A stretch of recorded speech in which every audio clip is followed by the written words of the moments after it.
Good evening, everyone. I am Helen Jeys, the headmistress at Manchester High School for Girls, and I am delighted to welcome you to our second In Conversation with the Archivists webinar. Now, the Manchester High Archive is full of fascinating stories, and so we thought that it would be great to have a second opportunity to explore the school's history. Thank you for all of the questions that you've already sent in advance, and we will try to answer as many as we can this evening. There will also be a chance to ask questions as we go in the Q&A function. So if you do want to ask any questions of our archivists, please type them in the Q&A function and we will get to as many as we can. But first, please let me introduce our two archivists, whom some of you will remember either from the last webinar or from your time in school. So Gwen, Hobson and Pam Roberts have worked at Manchester High since the 1980s. Gwen started as head of German in 1984 and Pam as head of French in 1988. They shared the running of the Modern Languages department for many years. In 2008, they became assistant heads. Pam became director of sixth form and Gwen was director of co-curriculum. In this role, she was responsible for organising major school events such as Speech Day and Founders Day, and she used the archive extensively to prepare films and presentations on aspects of the school's history. So Gwen and Pam both retired as assistant heads in December 2014, but they couldn't keep away.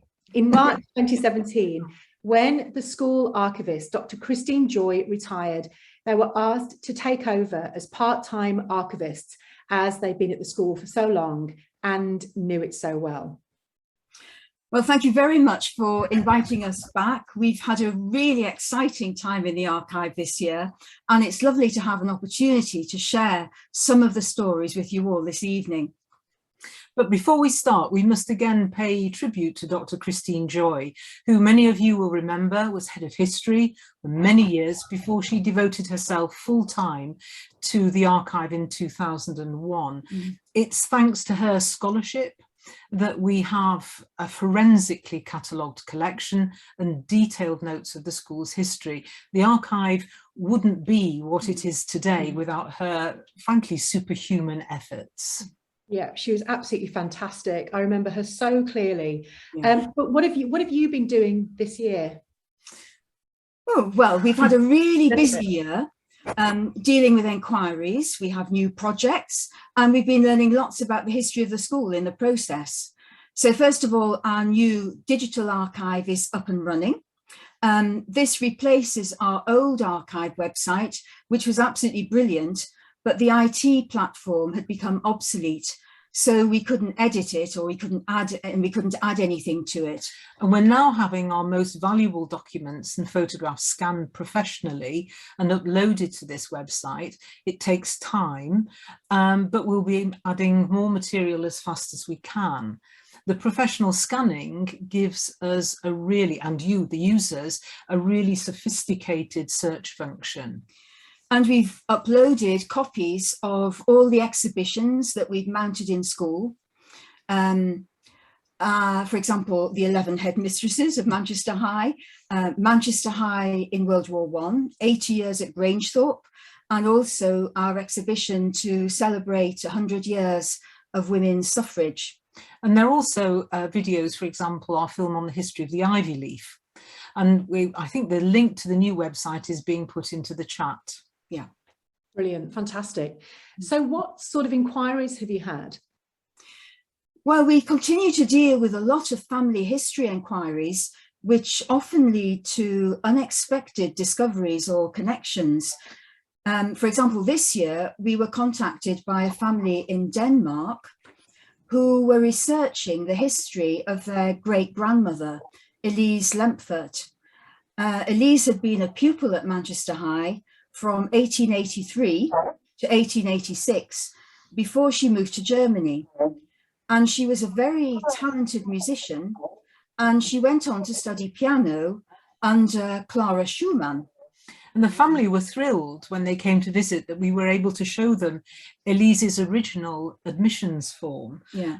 And when we looked at the form more closely ourselves, we realised that her referee was Philippine Kilman, who taught French in the prep and who was an active suffragist and a signatory of the 1866 suffrage petition to Parliament. So Elise and her family were moving in very enlightened circles in Manchester.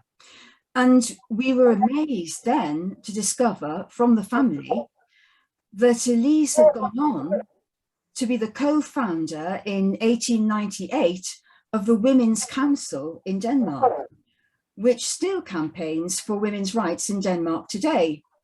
And so the family then gave us a copy of her reminiscences, which include references to Manchester High. And the other interesting dimension to the story was that when Elise's father's business faltered, she was able to support the family by teaching music. And her connection with Clara Schumann meant that she could command quite a high tuition fee for teaching piano. So it was lovely. It was lovely to meet Elise's descendants when they came over to look at material in the archive. And it was just very rewarding to be able to help them discover more about their great-grandmother. And to show them their great-great-grandfather's signature on the admissions form, which they hadn't seen. Yeah, yeah. So, and it was wonderful as well to see how far the Manchester High influence had spread. Yeah, so every inquiry teaches us a bit more about our own Manchester High community and about our heritage. We wouldn't have known about Elise's remarkable story without it.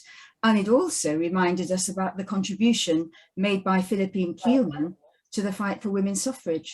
Amazing. Yeah. What an amazing story. Yeah, yeah. And as well as those inquiries, you know, I've spoken to you before about, you know, the academic inquiries that you've had this year have become even more extensive, haven't they? They have. Yes, and we're really excited about our collaboration with a PhD student in art history. He's working with the Manchester Art Gallery on a project to celebrate 100 years of the Rotherston loan scheme. Under this scheme, works of art were loaned out from the gallery to schools and other institutions. And from 1929 until relatively recently, we took advantage of the opportunity to have works of art from the gallery hanging in school, providing inspiration for art classes. And sadly, Manchester Art Gallery don't have many records about the scheme. So they're relying on the recipients of the loans to help them piece together information for a centenary exhibition. And trawling through our records to find out more about the Rotherston and also more about art and Manchester High in general, we've again made some interesting discoveries.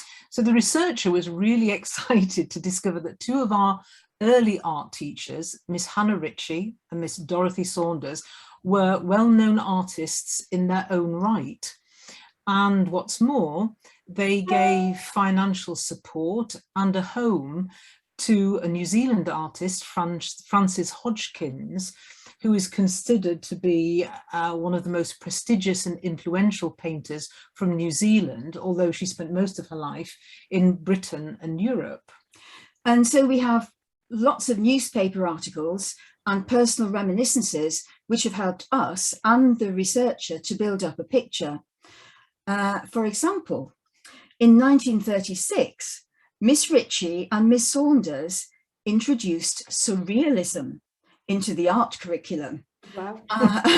And the girls seem to have been really happy to embrace these new ideas. And so there are exhibitions of their surrealist art in school, but also in London as part of the public schools art exhibition. Now you can imagine this excited a lot of interest in the press, but the headmistress of the time, Dr. Mary Clark, seemed to have been slightly alarmed by this modernist approach and was at pains to point out in one of the newspaper articles in the national press that art teaching at Manchester High didn't always have surrealist tendencies. I think she was a bit worried about parental opinion. But ironically, despite all our interesting discoveries about art, we have no details about how the Rotherston collection was used in school. other than thanks, which were recorded in the school magazine every year. So, if anyone out there has any information that they could give us, we and Manchester Art Gallery would be very grateful. We're doing our best to support them, but it's hard. Yeah. And the other significant research project is with a French PhD student who is doing a comparative study of French and British education in the interwar years. And this is quite a prestigious project because she's a student at Sciences Po, which is the Paris Institute of Political Studies and one of the elite French grandes écoles. We've been corresponding with her for a year now and sending her scan material. Because of the pandemic, this was the only way that she could start her research. But because travel restrictions have now been lifted, she was able to come over to spend a whole week in the archive researching our physical records over half term. Yeah. Gosh, so I mean, I can't imagine, there must be so much there to have enough material that a student can spend a whole week in the archive. Well, yes. Well, yes. I mean, we all know Manchester High was one of the first few academic girls' schools in the country and the first in the north. And so we're very lucky that we have in the archive records which tell the story of the school right from the planning and foundation stages to the present day. So we've 148 years worth of documents which track the story of girls' education through significant periods of history, and it is one of the most important collections of girls' schools records in the country.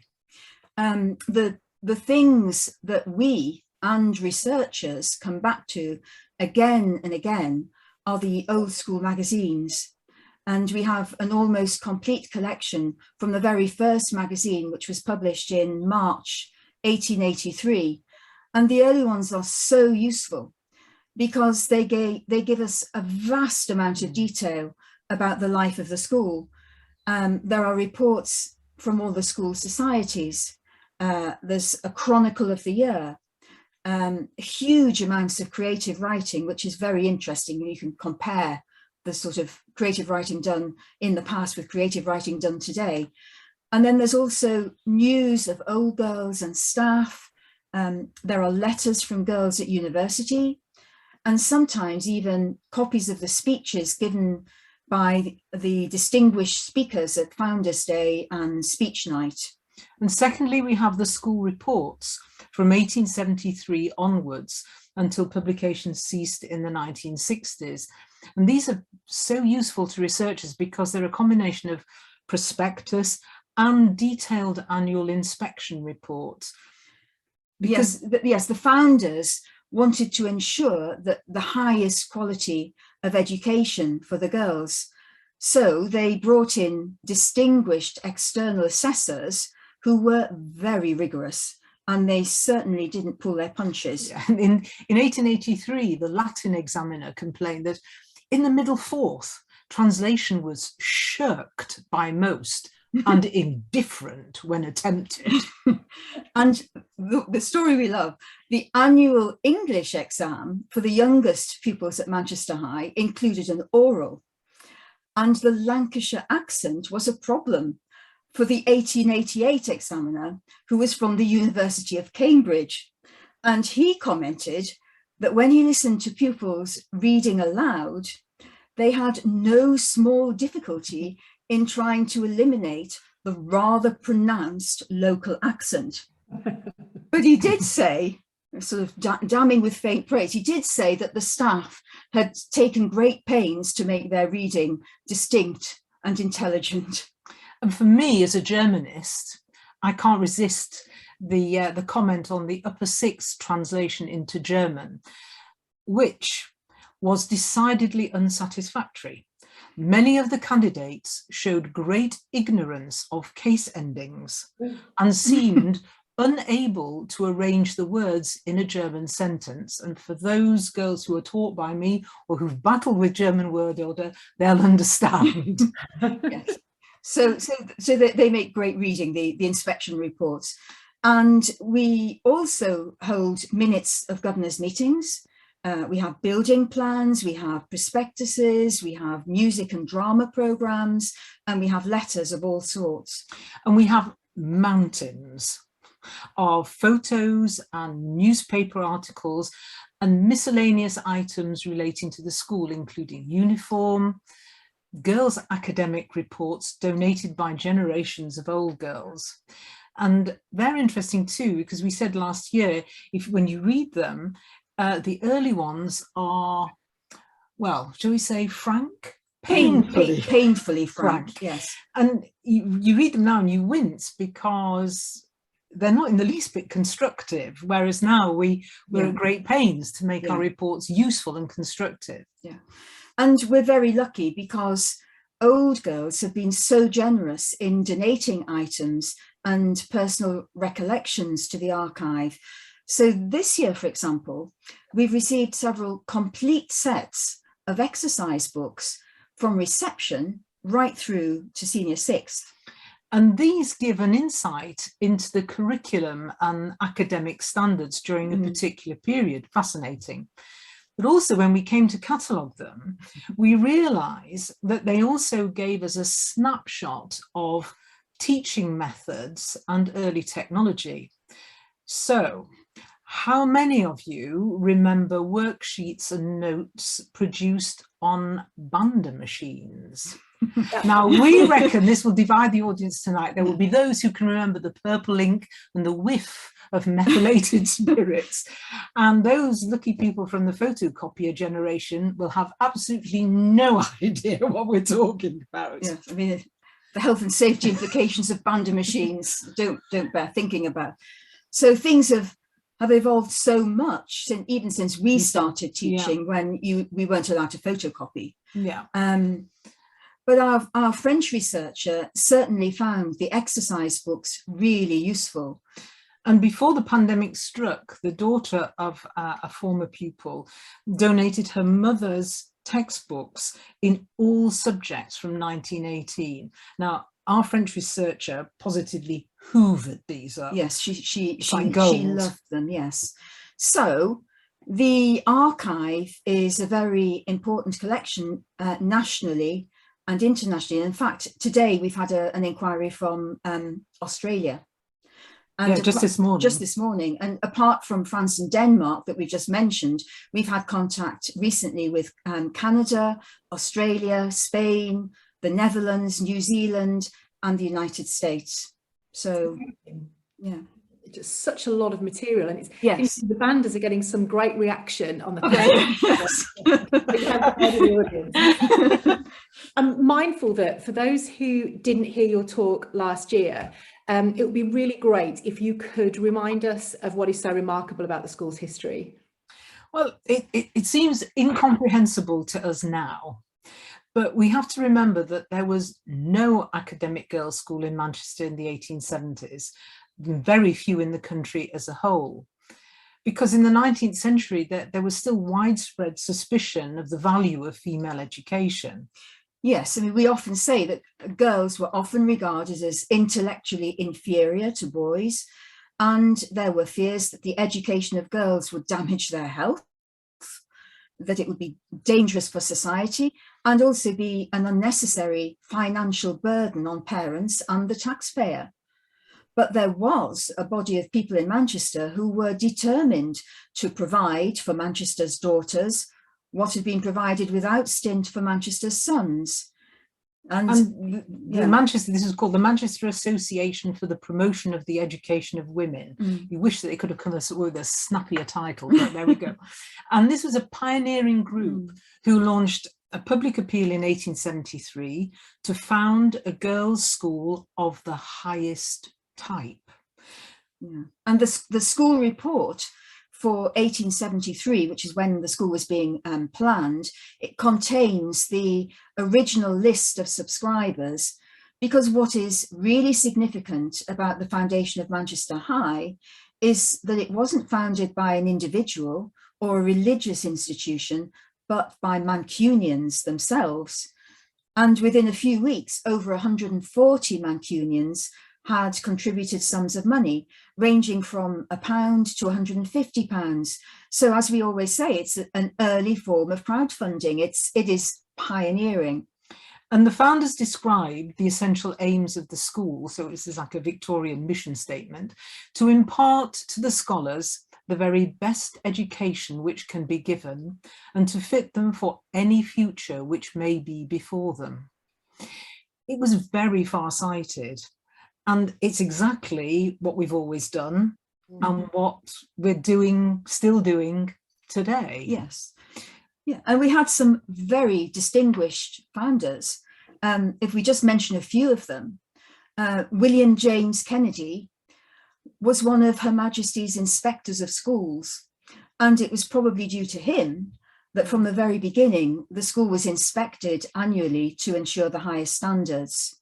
And Edward Donner was an eminent Manchester merchant and businessman, head of a Manchester shipping firm, and he's most remembered for his generous donations to the university and both Manchester High and Manchester Grammar.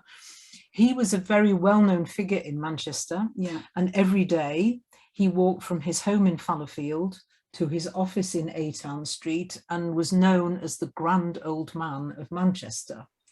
Then there was Augustus Samuel Wilkins. He worked hard to get women admitted finally to Manchester University.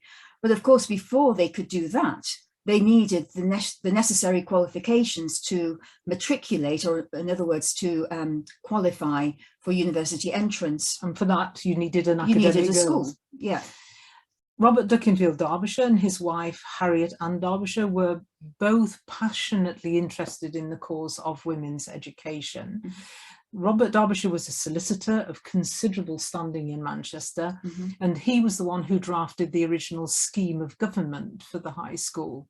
And for him, the secular nature of the school was one of the features most dear to him. Yes. And it's also interesting that there were a number of women among the founders.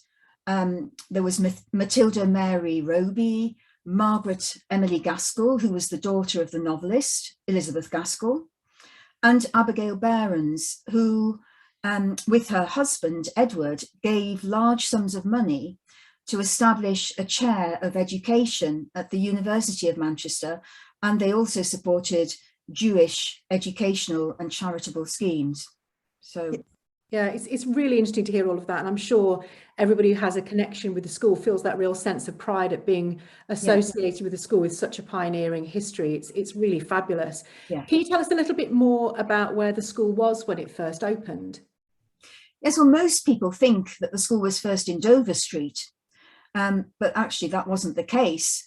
Initially, the founders rented two houses, large houses, 369 and 371 Portland Terrace, which was on Oxford Road. And it was a very good choice of location because, of course, Oxford Road was and is the main artery to South Manchester. So the school could easily be seen by people travelling into and from the city. And nearby were Owens College, now the University of Manchester, the Manchester College of Music, and residential areas which were much favoured by Manchester's professional, commercial and merchant classes. And what some may not know is that the Portland Terrace houses stood on the site of the present University Stopford building, which is the medical school now.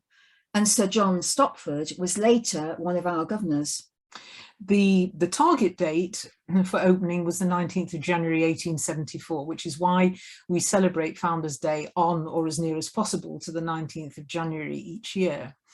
And the two houses had been fitted out to accommodate 180 girls. But by the end of December 1873, only 20 had been enrolled. So this is nail-biting. So the first headmistress, Miss Elizabeth Day, and members of the committee had to go out and tout for business by knocking on doors and by handing out prospectuses. So there was still opposition to be overcome. And even then, marketing was important. And, you know, it's still the case. And their efforts were rewarded when the school opened for the first time on the 19th of January, 60 girls enrolled. And everyone loves the story of the hansom cab, which had to be ordered to take the heavy weight of gold brought in as fees to the Union Bank on Oxford Street. And the fees were 4 guineas per term for the under 14s, 5 guineas for the over 14s. Yes, and just to compare, I think we're right in saying, Helen, that the fees are £4,200 per term in senior school now. So, yeah.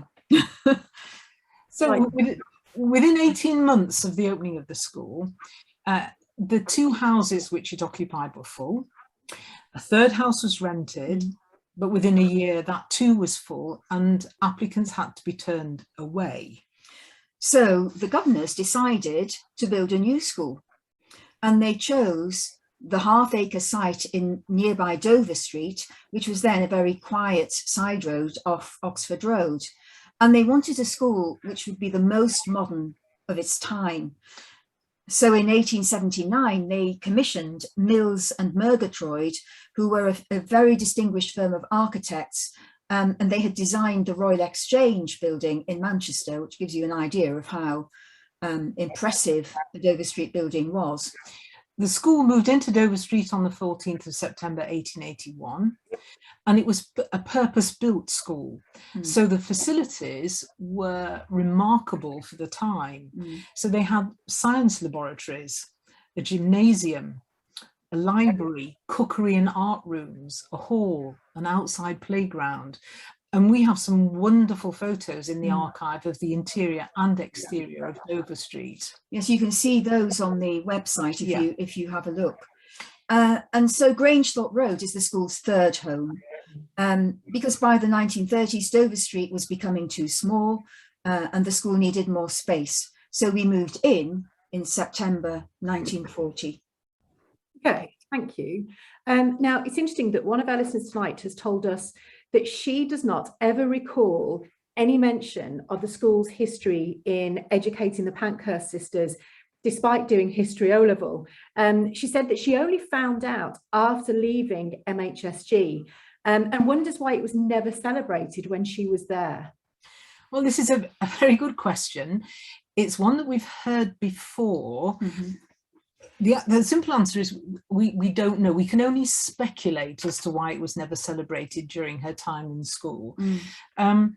Sarah Burstall, our second headmistress, certainly does talk about women's suffrage in her histories of the school in quite a lot of detail, in fact. Yes, and in 1974, a booklet was published to celebrate 100 years of Manchester High School for Girls, and there is a chapter in there on the school's links with the suffragist and the suffragette movements, including the Pankhurst time at Manchester High. But we have to remember that the school archive collection wasn't properly catalogued until 2001. So it would have been more difficult to access information in a systematic way. But since the 1970s, there's been a lot more interest in exploring the school's links with the suffragettes and the suffragists, as you know, Helen. Yeah, I mean, I can't imagine our students not knowing that link now. No, that's right. I gave a prep assembly last week, and girls were dressed up as inspirational figures, and there were a significant amount of suffragettes in that hall last week.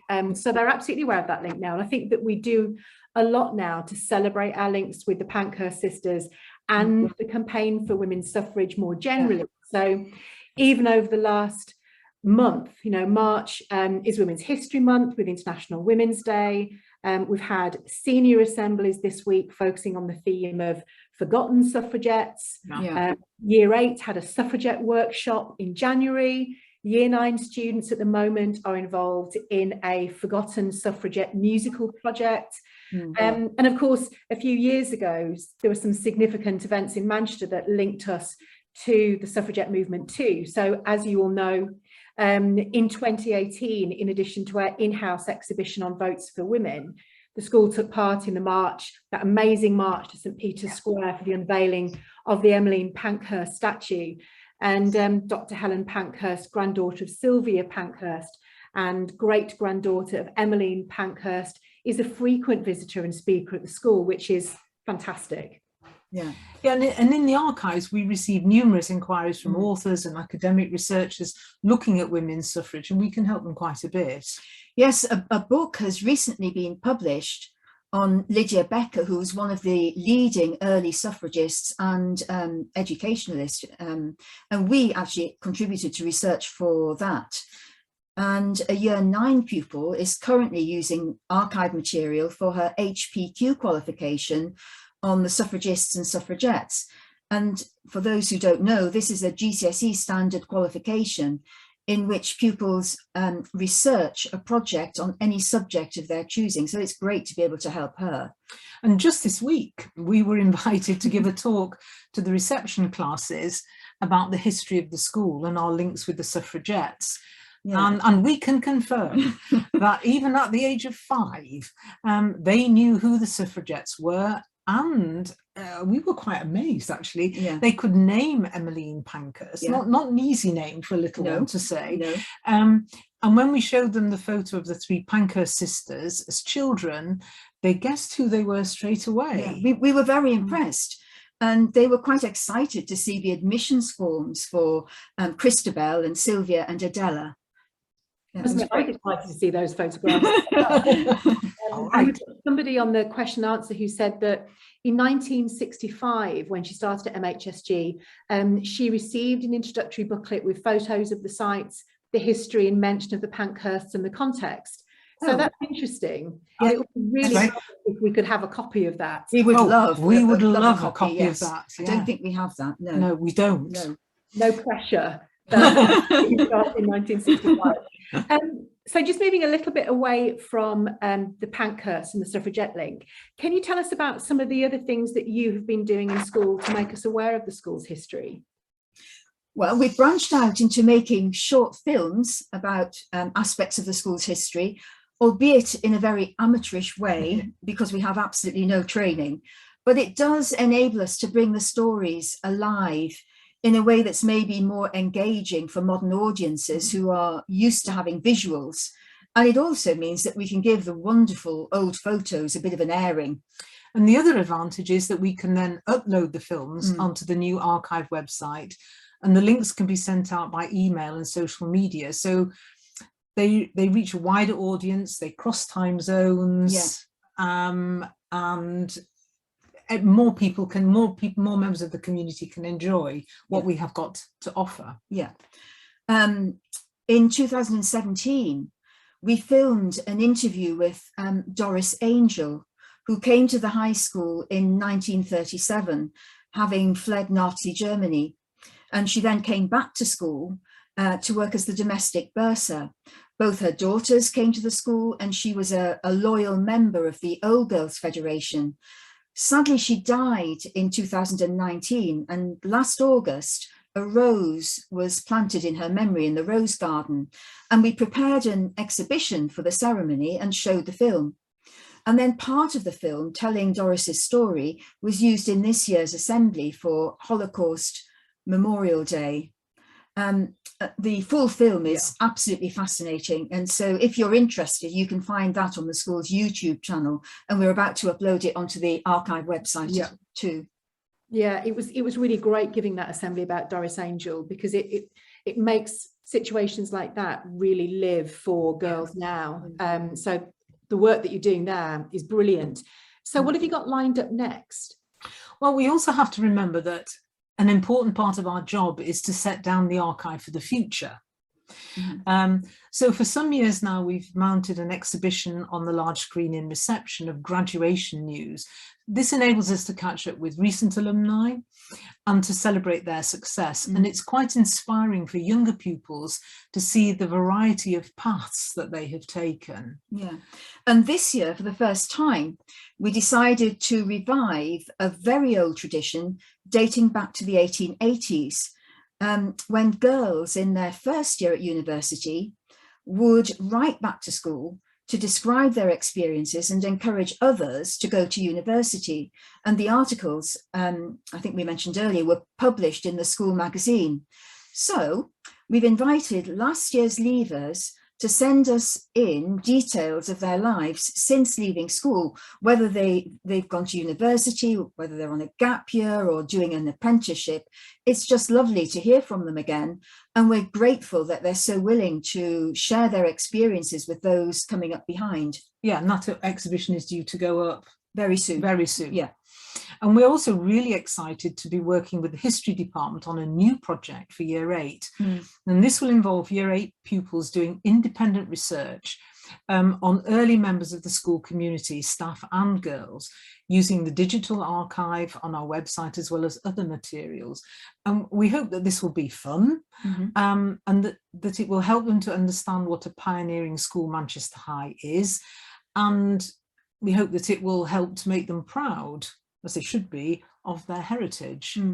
Yeah, absolutely. It's often, you know, when I go up the stairs in the morning and see the exhibition of what girls are doing now, it's amazing how many staff are just there, just reading and just seeing what those girls are doing. And it's fantastic for us as well as staff, just to see what those students have gone on to do. Yes. So can you give us some hints about how the archive can contribute to Manchester High's 150th anniversary celebrations in 2024? We're not going to give all our secrets away yet, No. But we hope that the Year 8 project will be the basis of an interesting exhibition on some of the remarkable Manchester High School personalities. That's one thing. And we hope that the 150th anniversary will be an opportunity to show off some of our wonderful archive photos. And we've started to think about an exhibition entitled Manchester High in 150 Photos. We'll see. We'll see. And recently we had online training organised by the school's Archive and Records Association on oral history. And so we're thinking that the 150th anniversary would be a good moment to embark on a series of interviews with former pupils and perhaps even former members of staff, to sort of to capture a flavour of the period. And it would be lovely to involve some of the younger girls as interviewers. So watch this space. Exciting. Can I ask you a question that's come in from one of tonight's listeners? She remembers being told about the bombing of the school site in World War II, but nothing about what happened during World War I. Can you tell us anything about how the First World War affected the school? Yes, we do have a lot of information about this, and the exhibition on the archive website, which we prepared in 2018, is a good start, because there are some wonderful photos on there. First of all, we should mention Rangethorpe Hospital, because you might not all know that Manchester High now stands in the grounds of Rangethorpe House. It was originally built in 1882, and one of our founders, Edward Donner, was a member of the hospital committee which bought Rangethorpe House for use by wounded soldiers. And in 1917, Rangethorpe Hospital was built in the grounds of Rangethorpe House. And they did pioneering work on prosthetics, nerve damage, tendon transplants and bone grafts. And Sir John Stopford was one of the key players in that. Yes, and some of the original hospital buildings still form part of Manchester High today. We love the story. Apparently the Rangethorpe patients had a lot of freedom, and there were regular visits to music halls, football matches, theatres and the Manchester Racecourse. These were all free to recovering servicemen. Some enjoyed themselves so much that they needed to return after lights out and had to get back in via the bushes and the high wall by Platt Chapel, which afforded good cover. And we wonder how many of our alumni might have some sympathy with their members there. But meanwhile, Manchester High, of course, was still in Dover Street at that time. And the headmistress, Sarah Burstall, was on holiday when war was declared on the 4th of August 1914. So she immediately returned to Manchester, and she took advice from the Red Cross, and she organised a small centre for making clothes and hospital supplies at Manchester High. And according to the school magazine and her book, an enthusiastic band of girls was organised to begin work within a few days. And every day that first week, girls worked steadily from 10 in the morning until 1 in the afternoon, and bandages were immediately sent to the Red Cross in Urmston and Victoria Park. And we have wonderful photos of the girls making bandages and splints, and those two are on the website. And the school magazine of December 1914 reported that jam making was one of the departments of relief work well known to everybody in school. And in fact, 2,400 pounds of jam was produced, and it was very much in demand. And girls also grew potatoes as part of the war effort, and we have some lovely photos of girls spade in hand, digging potatoes. So much so that we have a certificate published in the school magazine. It was dated November 1915, and it's from the War Office, and it gives official recognition to the work done by the school to support the war effort. And many Manchester High girls volunteered for war work, and in some cases were given leave of absence from school. And if you look at the exhibition, you will see that girls worked in hospitals, factories, laboratories, and banks. And one old girl, Catherine Corbett, was one of the first 2 women to graduate from Manchester University Medical School.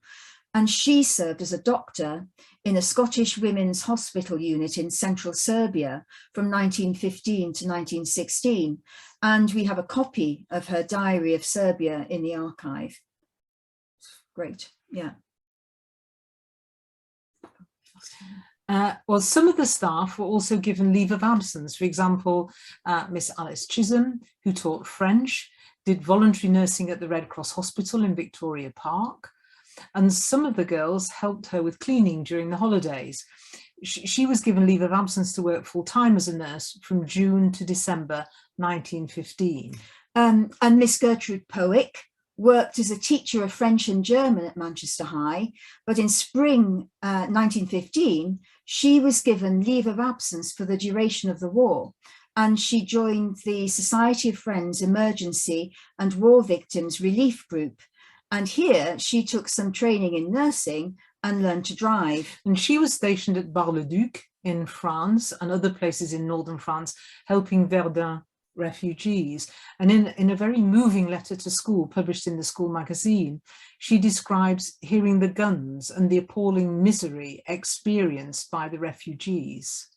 And while we're on the subject of refugees, Manchester High welcomed refugees from Belgium during the war years as pupils and staff. And the other thing you might not know is that in the early years of Manchester High, boys were admitted to the prep department. And some of those boys fought for their country during World War I. Sadly, 2 of them, Wilfred Barrow and Harold Thewlis, were killed in action, and their deaths were reported in the school magazine. Yeah. Gosh, amazing. So we have, just to move on again from that topic, we've got another question from one of our listeners this evening about school trips. Okay, so one of the listeners said that she benefited for some really fantastic foreign trips and exchanges herself, and she would be interested to hear about early foreign trips. When did they start and where did they go? Right, well, this is a really interesting question, and it merits closer investigation than we can possibly cover tonight. But from the very early school magazines from the 1880s onwards, there are lots of accounts of family or individual trips abroad, as well as school trips all over Britain. School trips abroad started later, after the First World War. But what always surprises us is the number of foreign trips that took place in the 1930s, when the political situation must have been becoming tense. Yes, for example, in 1932, about 15 girls went to an international camp in Kiel in Germany, organised by the International Institute of Modern Language Mistresses, and it was the first time that English girls had taken part. But the organisers of the trip did take the precaution of obtaining visas for Denmark, so that the party would be able to return home through Denmark if the political situation demanded it. But it's clear that they undertook the trip with the highest of motives. The mistress who was in charge said that it was intended to promote international understanding and friendship. And then in 1935, there is an account of a fortnight's tour of Germany, including Cologne, Heidelberg, Baden-Baden, Frankfurt and the Rhine. And even more remarkably, in 1936, about 12 girls went on a trip to Bavaria.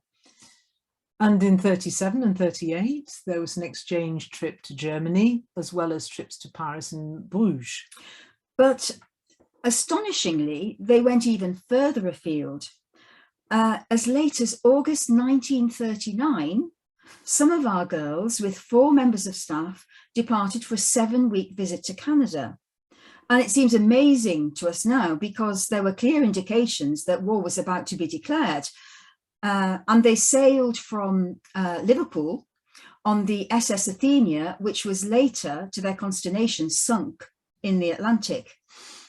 But they travelled on another boat on up the St. Lawrence River, and they visited Quebec, Montreal, Toronto, Ottawa, St. Catharines and Niagara Falls. But when war was declared at the beginning of September 1939, the girls were effectively stranded in Canada. And their parents were given 3 options. They could be sent to boarding school in Toronto or Ottawa. They could go to Halifax in Nova Scotia to wait for the first convoy to cross the Atlantic, or they could sail home from New York because the United States was still neutral at that stage. And in fact, some of the girls did stay in Canada and even ended up marrying and settling in Canada. And we can only imagine how dreadful this must have been for their parents. I don't mean marrying and settling in Canada, but at the time, and how difficult it must have been to sort out without mobile phones and the internet. The description of the trip in an Old Girls Federation newsletter is remarkable. The girls were very resilient and seem to have made the most of this extraordinary experience, but it must have been a very emotional and worrying time for all those concerned. Just astonishing. And then the last thing we should mention tonight is the 1974 expedition to Norway by minibus. One of the members of staff who organised the trip has given us all her documentation to scan, and one of the participants has just donated her diary of the trip and all her fieldwork notes, which we are again in the process of scanning. But I mean, this is a story for another day, once we've had time to process everything. But it was certainly not a trip for the faint-hearted, because not only did they have to carry out their field work, but they also had to plan all their meals and do all their own cooking and drive the minibus, and all the details are in there in these 2 sets of documents. So it'll be fun to scan. Astonishing. My head is still in that whole Canada story. Yes, I know. It's terrifying, absolutely terrifying. Yeah. Oh. Crikey. Another listener wanted to know about the history of the named prizes. I think this is a great question that are awarded at Speech Day that we hear every year, such as the Lady Whitworth, Theodora Coatman and Lena Peacock Awards. Can you tell us anything about them, please? Yes, some of these are very old endowed awards which date back to the 1880s and 90s, and their original purpose was in fact to support girls during their 3 years at university, because we have to remember that one of the purposes of the school was to give girls an education that would enable them to go to university. But in the early days, of course, there were no grants. No student loan schemes as we know them today. So the financial implications of going to university could be a barrier for some. And it's very interesting to look at the regulations for the Lady Whitworth and the Mary Bradford scholarships, which were published in the annual school reports. They were awarded for 3 years at a yearly value of £26. And the trust deed of the Lady Whitworth exhibition, which we have in the archive, directs the governors to consider the ability of the candidates to pursue their studies in a place of higher education and their desire to do so with a view to becoming engaged in regular work for their own maintenance. So that was really, really far-sighted. And preference was given to those whose parents or relatives could not otherwise support them. Yeah, amazing. And the Lady Whitworth exhibition was endowed by a gift of £2,000, that's a lot of money, in 1888 by Lady Mary Louisa Whitworth, who was the widow of Sir Joseph Whitworth of Whitworth Art Gallery fame, but he also helped to found the Mechanics Institute, which later became the University of Manchester Institute of Science and Technology, UMIST, and also the Manchester School of Design, which later became the Manchester Art College. The Theodora Copeman Awards came later. They were endowed by gifts to the school of about £2,750, made between 1956 and 1958, from John Copeman in memory of his wife, Theodora Copeman. Theodora Copeman was a pupil between 1905 and 1907. Yeah. She read history at Manchester, became a teacher, and then was a professor of English in Delhi before returning to England in the 1940s. And her husband, John Copeman, was a governor of the school between 1938 and December 1949. And he was head of news at BBC Manchester. And he later became Director of Social Science Research at St Andrews University in 1950. The Lena Peacock Scholarship was endowed in 1933 by Miss Annie May Peacock in memory of her sister Lena. Annie May was a pupil between 1900 and 1902, and Lena between March and December 1900. And she died in about 1931. So there are many prizes and awards which are endowed in memory of an old girl or a former member of staff. But what is so interesting is that the early awards, is that they were essential to enable bright girls to go to university and to enter the professions. We can't emphasize enough how pioneering this was. Yeah. Yeah, another aspect of how pioneering the school is, and so much money, as you said, for that. It's a lot of money. Yeah. Now I'm holding you to your word. If you promised us stories about a school zoo, I'm quite worried about this one or any current students who hear about it. But you can't be serious. We didn't have a school zoo. Oh, but we did. Yes. It was in Dover Street, where a new biology laboratory was installed in March 1905 for the study of botany and zoology. And it was opened by the Lady Mayoress, who was particularly interested in the school's salamanders, which were called Romeo and Juliet. And by April 1905, several more live animals had been acquired to improve the girls' knowledge of natural history. Apparently, each one had its own guardian and was well watched and cared for. So the salamanders were joined by goldfish, baby trout, tadpoles, newts, a water beetle, and there were 2 rabbits kept in a hutch outside. And by July of that year, the school had acquired 2 kittens, one of a sedate black silk temperament and hue, and the other is a frivolous Manx Persian. And they were said to parade corridors and dining hall with, if possible, even more majesty than the prefects themselves, and I think were far more welcome. Yes, and there was also a grass snake said to be of fabulous length, and a family of green lizards. The snake disappeared and was finally found after a long time in the waste box. He glided under the wooden panelling, but was captured and ended up in solitary confinement, pining for frogs. He was very bad-tempered, apparently, and hissed when approached. And the largest lizard also escaped, and after diverse wanderings, ended his days in the fish tank after killing several goldfish. But the school magazine reports that he met his fate with poetic justice by drowning.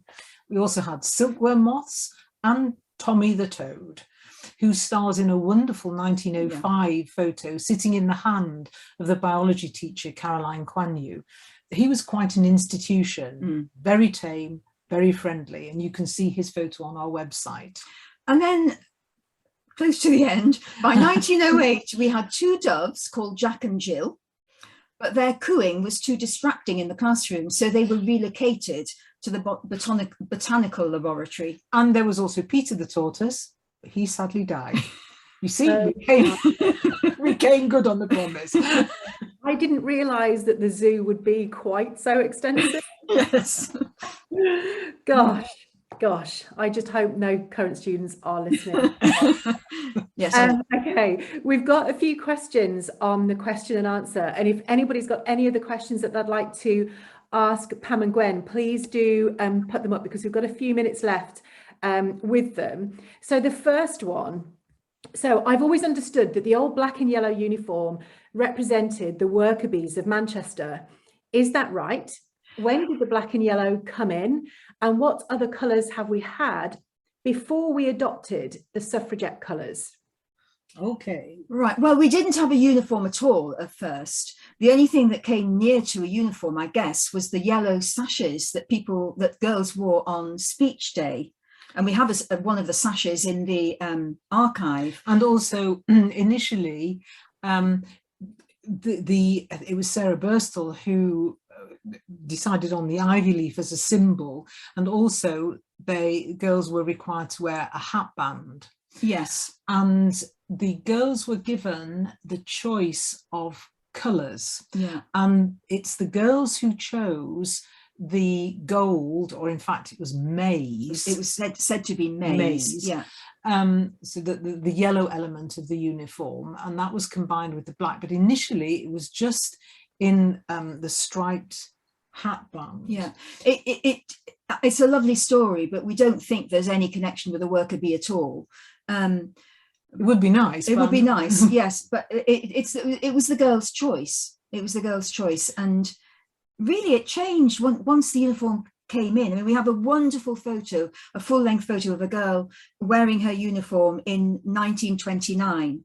That's one of the best early photos of uniform, isn't it? But it came in a bit earlier than that, at the turn of the century. Yeah. And initially there was opposition to uniform because it could be associated with a poor school, with poverty. Some parents didn't like the idea at all. And so, I mean, we see it now as a great leveller. Yes. But I think attitudes in the 1880s were different. Yes. So it's always been variations of black and gold maize. Yes. We had ties, we didn't have ties. We had gingham summer dresses, we didn't have gingham summer dresses. So there have been fluctuations, haven't there? There've been yellow piping on blazers, no yellow piping on blazers. But yellow and black was until the new uniform came in. I'm trying to remember the exact date. It must have been round about 2017, 2018, I think. Yes. Yeah. It's interesting. There's quite a few people now responding to what you're saying about the uniform on the question and answer section. So we've got one person who says 1965 full black and yellow uniform with hat, but before that, the blazer was pale yellow on black. We're talking about yellow shirts. Until 1965, there was a school tie, which was black and yellow. Yeah, that's right. We have one. Yeah, but it's interesting that it wasn't associated with the worker bee, which is, I think... No, the girls were just given a free choice. Wow. I mean, it really started as a gym uniform, and then it gradually, then they were allowed to wear these gym slips in throughout the day in school. But that's how it started, really. And that's quite typical for how girls' schools uniforms evolved. Yeah. And we've worked with a couple of researchers who are looking into that very subject. And it seems uniform seems to have emerged from sports clothing. Yeah. Fascinating. Somebody else says that in 1969 was the first year upper sixth were allowed to wear their own clothes. I think yes, that's right. Yes, I think that's the right year. Yeah, and we met some of the girls at a reunion who had campaigned for that and managed, I think, to persuade Miss Cottrell to give way on that one. Yes. Yeah. So. Gosh, that's fascinating, and I didn't realise that was originally seen as a sign of poverty. I find that fascinating how attitudes. Yes. There's another question. And I don't know whether you'll know this in terms of a specific date, but when did Manchester High employ its first male teacher? Oh, golly. Not an easy question. I don't, well, from the very beginning, actually, because there were certainly there were music teachers who were male. Some employed part-time at Manchester High. They were in the Halle Orchestra. Yes. So there have been some men from the very beginning, I would say. Yeah, but it's an interesting question. But it is, yes, and one which we should look into. I think that's but that's something. I know that there were men in the music department from practically the beginning. Yeah, wasn't it Hecht, Mr. Hecht? Yes, it was. Mm-hmm. But it's interesting because we've got male founders of the school. We know we've got a lot of men who believe in what the school is aiming to do. Yes. Yeah, fantastic. Yeah, that would be great to do some more research on that. Yes, that's something we should look at. Yes. Yeah. Thank you, everybody, for your questions. Before we go, are there any other interesting discoveries that you can share with us? Well, this might seem just a little bit geeky, but this year, the 1921 census was published in January, and we decided to make a little pilgrimage to the National Archive in London to do some of our own family research. And while we were there, we took the opportunity to see what snippets we might find about Manchester High and life for women in the 1920s.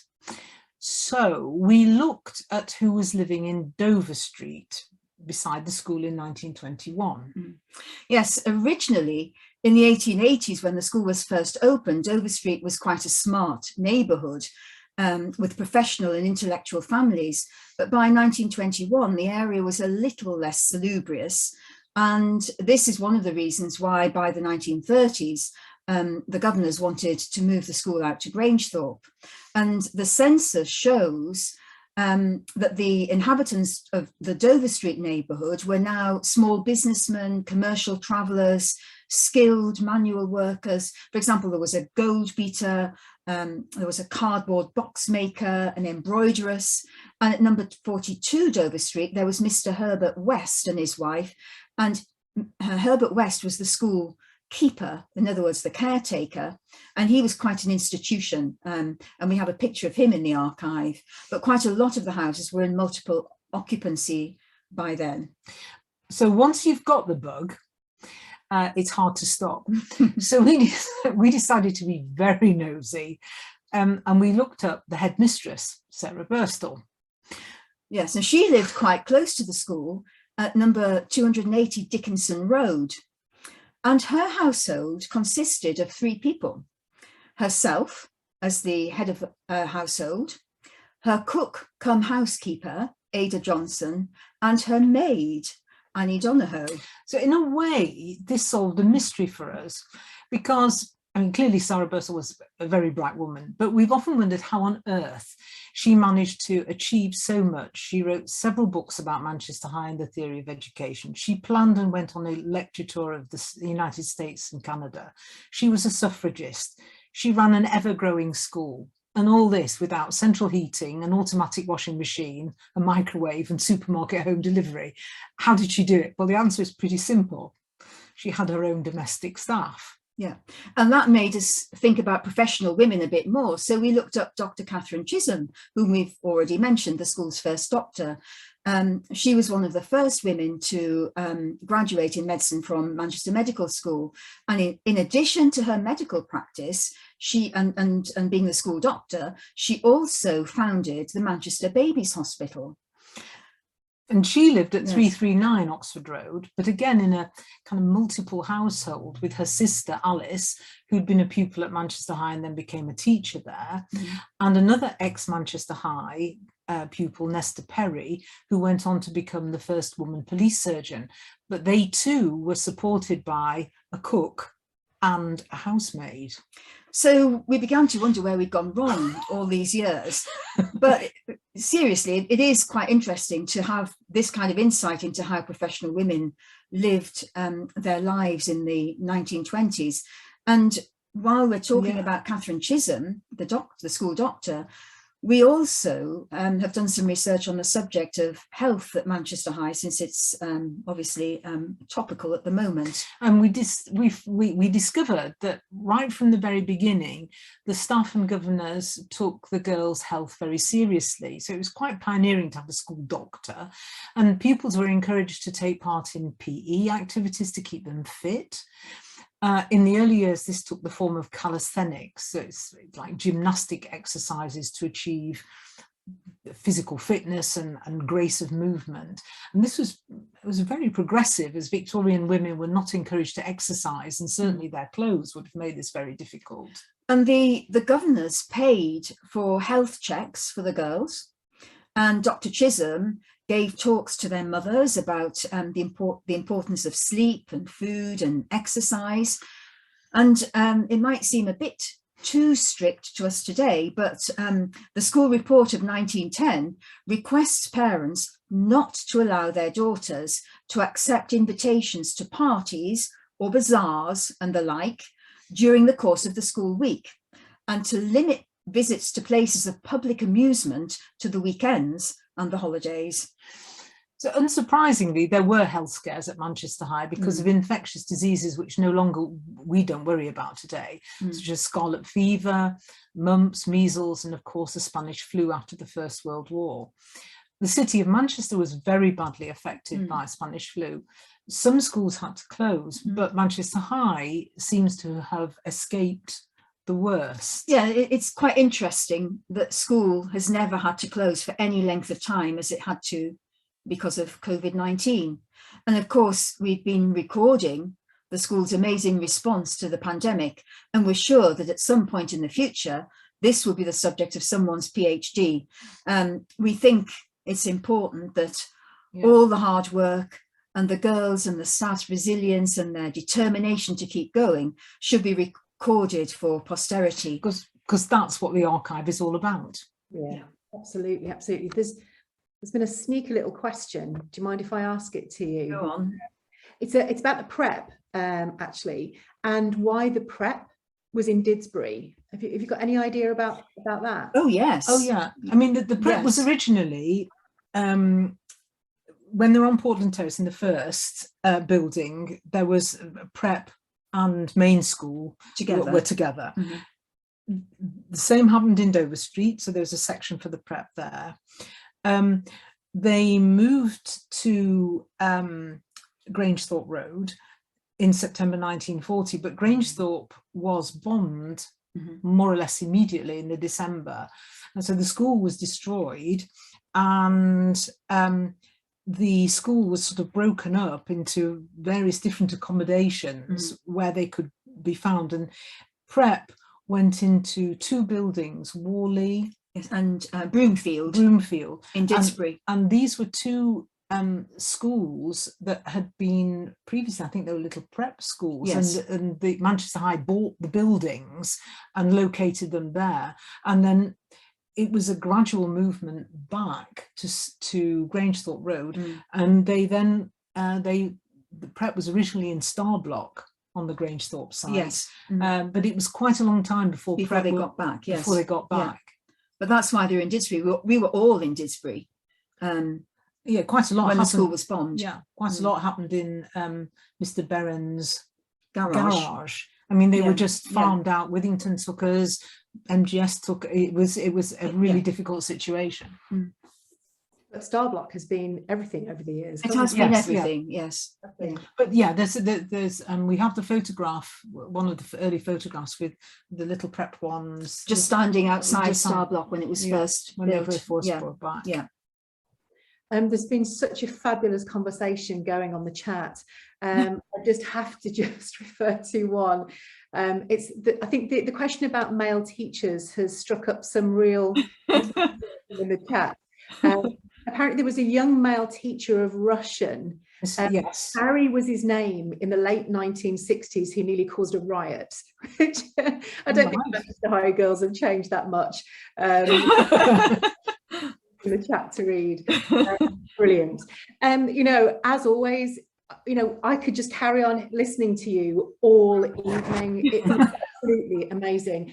And as always, not only your incredible knowledge, but your enthusiasm for the archive just shines through in everything that you say, and is a constant reminder, if we needed it, of the significance of Manchester High for the history of women in education. So it's always such a treat to speak to you and to hear about the fantastic history of the school. Please, can we do it again? It's been amazing. So thank you, Pam and Gwen, for everything that you do for the archive, your fantastic insight and knowledge, and sharing it with us this evening. And thank you for being here, all of our listeners. It's been lovely to see your chat and your questions. We hope you've enjoyed it, and we hope to see you in school really soon. Thank you so much. Bye-bye. Bye. Bye.